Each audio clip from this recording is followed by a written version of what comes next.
you doing? Not too bad, Yeah? Good day so far? I suppose. I suppose, okay. So, we're gonna just ask a couple questions. Do you know what a clique is?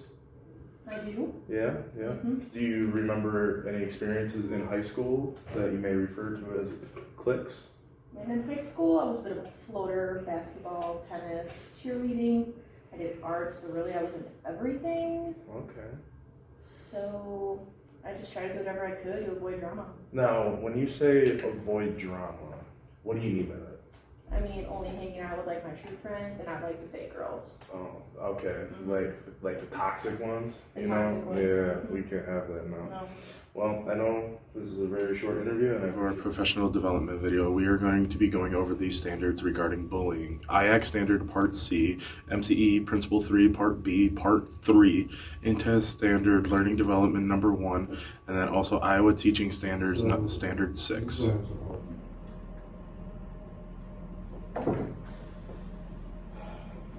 I'm bored. Alright. Buster, so I work in your high. Well, let me ask, what are you here for? You already guessed it. Fair enough. How are you? Nothing really else better to do, so. What's that? Typical. I was bullying some underclassmen. Nice. What'd you do? He tried to establish his dominance, so I had to put him in his place. As you do. As you do. What'd you do? I take him to a pool. Nice. That's pretty good. Since you want to be so talkative, why are you crabby boy? Cheating on a test. Because I don't need that. And that's why I'm here with you guys now. Shouldn't your daddy be able to bail you out of this? Not this one. He refused this time, so that's why I'm here with you guys. But all this other time you've been bailed out. Yeah, and I got money. That's what I do. It's kind of like him. State champion. That right arm's taking us to state this year. Back to back, baby. What do? Smoke weed? Yeah, I'm underneath the bleachers. Yeah.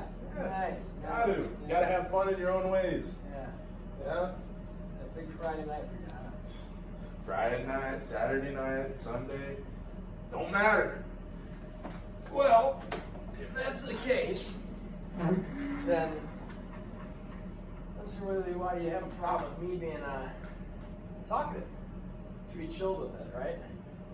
I would be chill with it. Oh, I'm sorry. I don't want to get sued by the preppy kid's dad for touching me. So I'll leave you alone. Don't let it happen again. Or what? I'll sue you. Let's get into the girls with queen bees and wannabes. On page 22, the common definition of a clique is an exclusive group of girls who are close friends. I see it a little different. I see them as a platoon of soldiers who have band together because they think this is the best way to survive the girl world. There's a chain of command, and they operate as one to the outside world. Even if there may be dissatisfaction within the ranks, group coercion is based on unquestioned loyalty to the leaders, and that it's an us against the world mentality. We're going to turn to Mastermind and Wingmen. On page 39, in the breakdown, it says, most guys I talk to believe that there's an elite 10% who look like they fit into the ALMB the most, followed by the 75% who make up the general population and the 10% who hang out at the bottom, but have a strong group, leaving 5% of the kids who, for a variety of reasons, satellite around everyone else from the outer perimeter. Every group has a corresponding girls group to the point that some are entirely co-ed, but for the most part, there's limited social interaction between larger groups of boys. So starting off with the male cliques, why each issue would have impacts in the middle school experience. Male cliques are going to be more centered around activities such as sports, reading, chess club, just some extracurricular stuff, which means they're going to be more under the radar and less noticeable outside of like the community, unless it's like the parents of that student. But if you go into the female cliques, it's more based on emotional sharing and gossip, where even in the movie Mean Girls, the parents were supporting the cliques. Going on to the LGBTQ plus community, were shown to be more excluded out of social groups and events due to their sexual orientation. So when we go into the classroom setting, there is going to be more likely to engage into rumors and gossip, as well as not everyone fitting into the classroom because of their respected clique that they are a part of. They're more likely to make fun of other people, and which can lead to cyberbullying. So when it's talking about cliques and the impact on family, parents can make an effort to guide kids in the right direction so that kids learn about things like cooperation and kindness, not skills that speak to the worst parts of human behavior, such as meanness and contempt. Parents also have an important role on making sure that their kids do not exclude certain children or their certain classmates for being in a specific clique or what they believe in. Teachers have a big role in managing cliques within a classroom and within a school. Teachers have the power to allow students to sit and choose where they go in a group or within a classroom for different projects or assignments or whatever it may be. And it's up to the teacher to make sure that students from different cliques are still associating with people from different cliques as well. Obviously, a lot of students come from different, backgrounds, whether that's, their family background or something like that, and they might not feel like they belong to a clique. So it's up to the teacher to make sure that students within the classroom and within the school feel as though that they're all accepted. There is power in numbers. When teens belong to cliques, they feel empowered by each other. As a result, this means they are more likely to engage in rumors and gossip, as well as name calling. So some strategies to help with cliques. One of those strategies was listed in Kids Health, and it's suggested that they keep social circles open and diverse. That means grouping up with someone that you might not normally group up with, and that can be on the teacher as well, to divide the students and get them more familiar with someone different. So another strategy, what a highlights article mentioned, was to respect your adolescents, to feel accepted.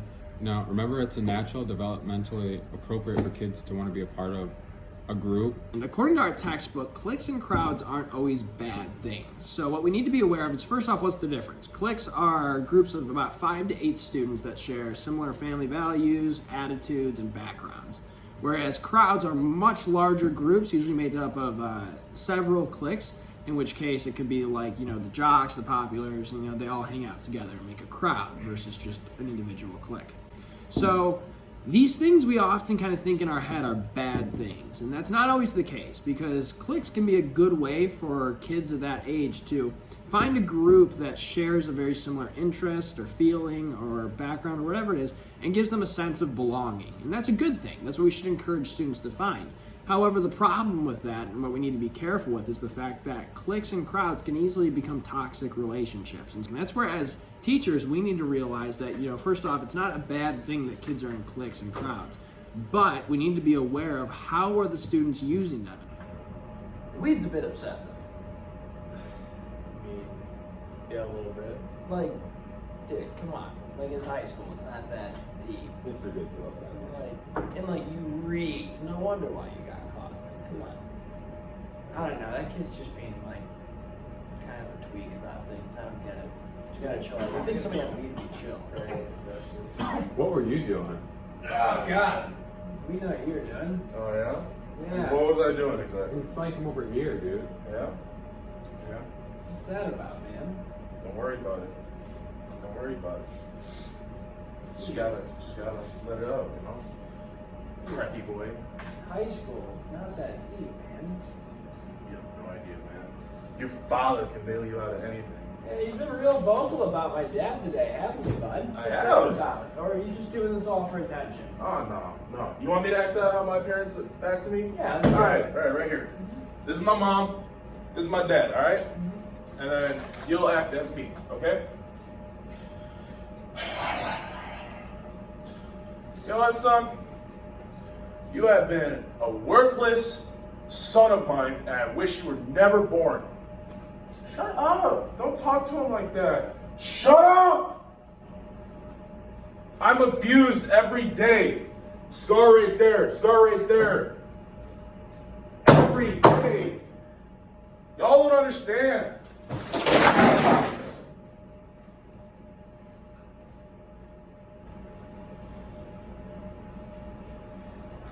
I mean, you don't need to smoke weed. I mean, that's tough. Do you I think, won't. do you think he's just doing it for attention? Dude, those scars do not lie.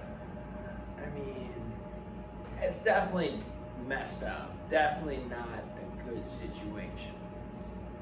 But I don't know. I don't know what to think anymore about that.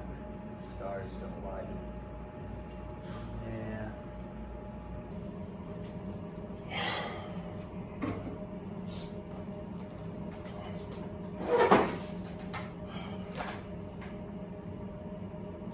Where were you? Why do you care?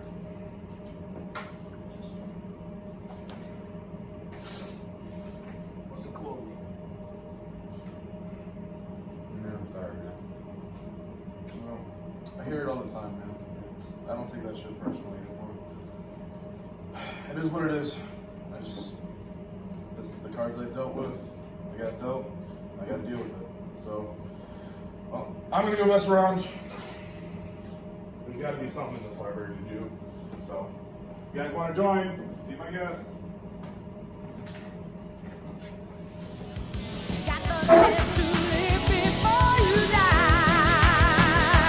Didn't I tell you? Didn't I tell you? That ain't good enough. Didn't I tell you? Didn't I tell you? Didn't I tell you? That ain't good enough. That ain't good enough. Didn't I tell you?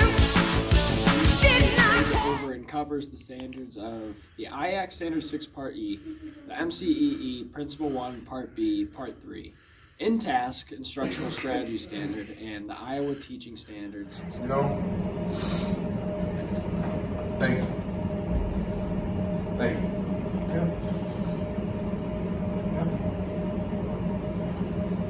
Sorry, I wasn't a nice person, but the way I was always taught is always say real instead of masking behind the truth. I mean, it's on me. I started that, and we're just letting things out, and I really appreciate that. So I'm all of us, really. So, if you don't mind, you said you taped a kid to a flagpole. Yep. Why? You know, my dad told me stories about back in the day and all the fun that they used to have, and I guess I just wanted to live up to the expectations. I wanted to be the cool kid on campus and just get his approval. Who are you bullying? I gotta know. Well, what's that? You? What? So then, why are you here? Well, he said he's the jock, so he just said he was we were messing around, so we both got sent here, so I'm just here. Why didn't you say that at the beginning when Preppy Boy over here was asking? It doesn't really matter that much. Fair enough, it's a cool system, I guess. So,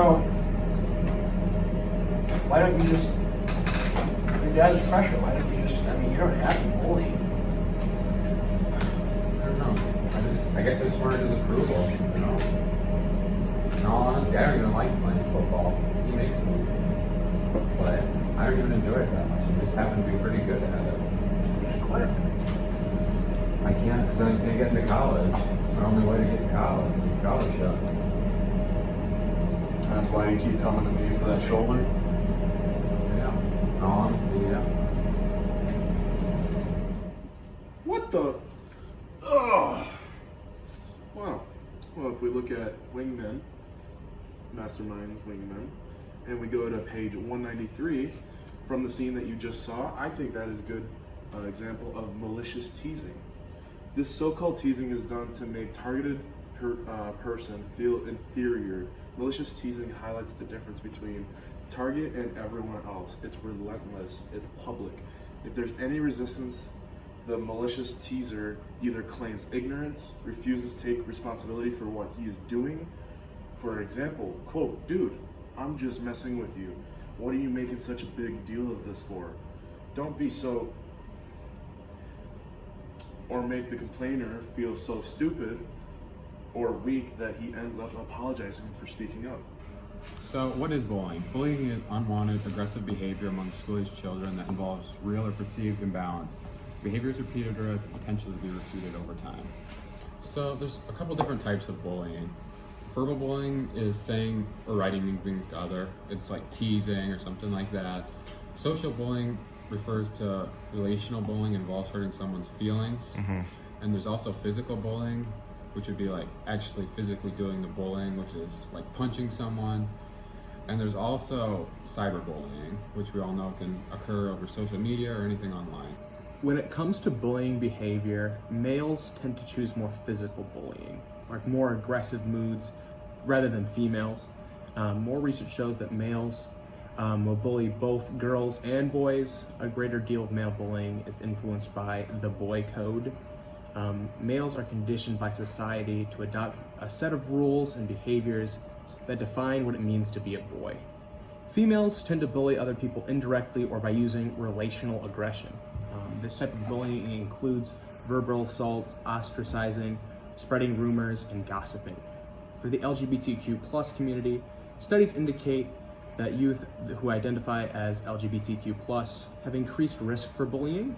However, research also suggests that verbal bullying is increased based on a victim's perceived sexual orientation.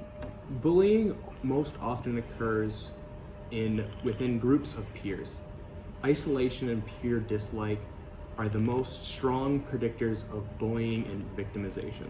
When the peer dominance hierarchy is strong in primary school, it is more difficult for children who are victimized to move out of that victim role. As bystanders and those engaged in bullying or victimization, peers have the potential to either promote or prevent an incident of the negative effects of bullying. They can either be part of the problem or part of the solution. And as we transition to bullying, we're going to continue looking at queen bees and wannabes with our definition of bullying. Bullying is when one person repeatedly abuses or threatens to abuse their power against another person. I think of bullying as stripping someone of their dignity and their inherent worth by attacking or humiliating someone based on perceived inherent traits such as sexual orientation, their conformance to gender expectations, their religion, their socioeconomic level, their race or disability. Not being invited to a birthday party is not bullying, nor is being excluded from a picture that someone you know posts on Instagram. These acts are hurtful, but unless they fit the definition above, they are not bullying.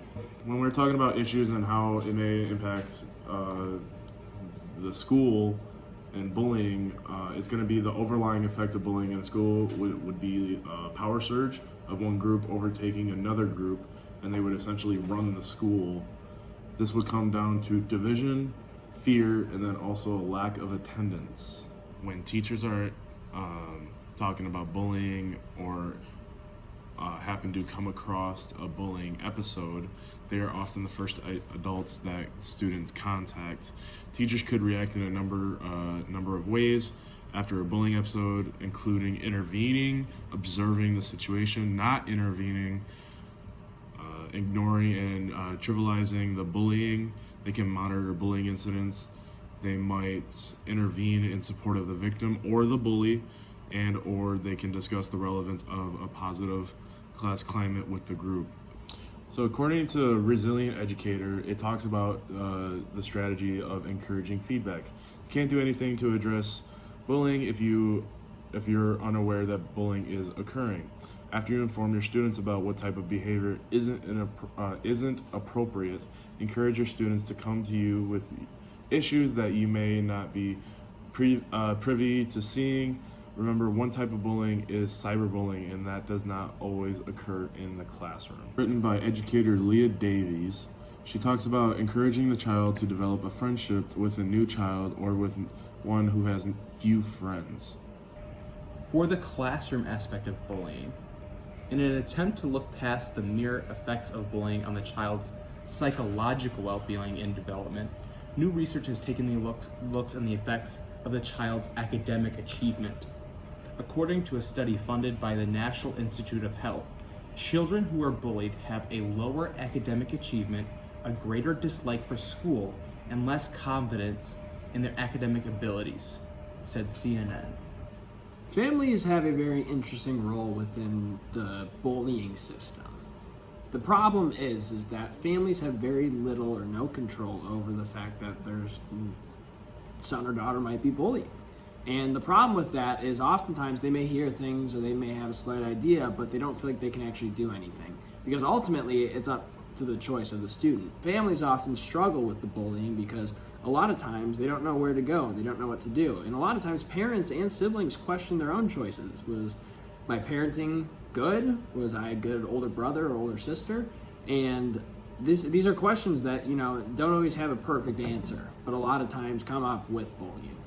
The article Violence Prevention Works talks about how, as teachers, we need to establish ourselves as clear and visible authority within the classroom for making students aware that, we have the responsibility of keeping the school safe and positive, and that we have ultimate control over things like, we're the ones who can stop bullying. We're the ones who can kind of harbor that environment where students feel safe and our students, feel like they are secure enough to come to school with being who they are, and so that they don't have to worry about people when they come in judging them for who they are and the things they like.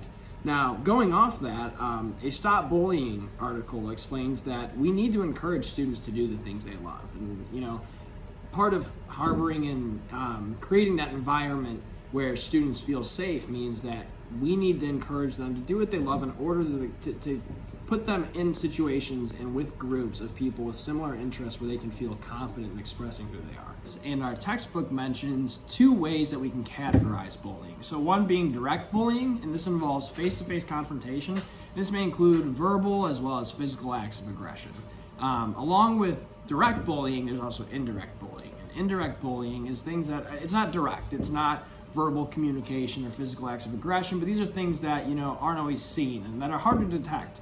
So, for instance, things like social media or rumors that spread throughout the school, these are 2.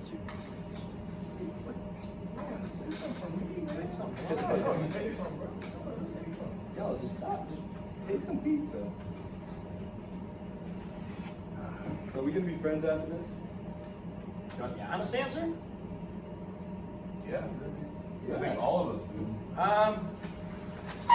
Probably not. You wanna know why? Why? It doesn't work. Simple. It Why? doesn't work. Why? I'm Like, a prep. give me a good reason why it wouldn't work. It's simple. I'm a prep, jock, emo, stoner.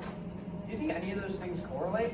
Do you think that with me going home to my dad with my reputation saying that I was the son of the most successful lawyer in town is hanging out with one of the biggest stoners in our school? Or do you think that the star football player hanging out with the emo kid who is listening to death metal and has his eyebrows and eyelashes painted black, do you think that's gonna fly? No. And don't get me wrong, it sucks, but it's just the reality of the situation. We can't do that. We can't go out, you're gonna get crap from your friends, I'm gonna get crap from my friends. We all will.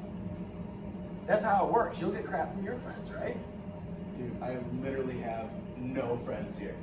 Why do you think I have nothing better to do on a Saturday morning than to come to detention and hang out with 3 random strangers all day? Dude, I don't know. I don't know to tell you, but this is how it's gonna go. I don't think that's true. Because why are you going to have other people judge you for other people that you call friends? Because I've got my reputation to hold up. You know what that is. What am I supposed to explain? Your reputation doesn't define you. What do you mean it define doesn't you. define me? What do you mean? Yes, Yes, it does, No, it's dude. not. No, it's yes, not. it does. Whoa. Why? Yeah. Whoa. Huh? Guys. Whoa. Come on. Let him go. Come on. Us four can make a change. Come on. Doesn't matter if you're a jock at the state football team or a preppy kid or an emo. I find value in each one of you guys. And this is the best fun I've ever had. And I actually had fun. And you're just gonna look down on that and have you two like look down on the emo stoners and the minorities and look underneath our shoes, like step on us, and we have to look above you? Come on. Why can't we be the start of a change? For this school and just in general. Huh? Tell me why. Because other people look at you differently? Those people wouldn't care about you then. They don't care about you personally. If they actually cared about you, they would care how you felt. So tell me now, are we keeping this after this detention? You're right. I get it. I know people don't like me. They like my money. They like my car. They like the girls I hang out with and the people I'm with in my house. I get it. I'm not denying that I want this to work. It's hard. But we can make a change. It doesn't matter how hard it gets, as long as we stick together. And I'm willing to do that. Baby, don't you forget about me. Bullying and teasing has become an epidemic. None of us can stay silent any longer.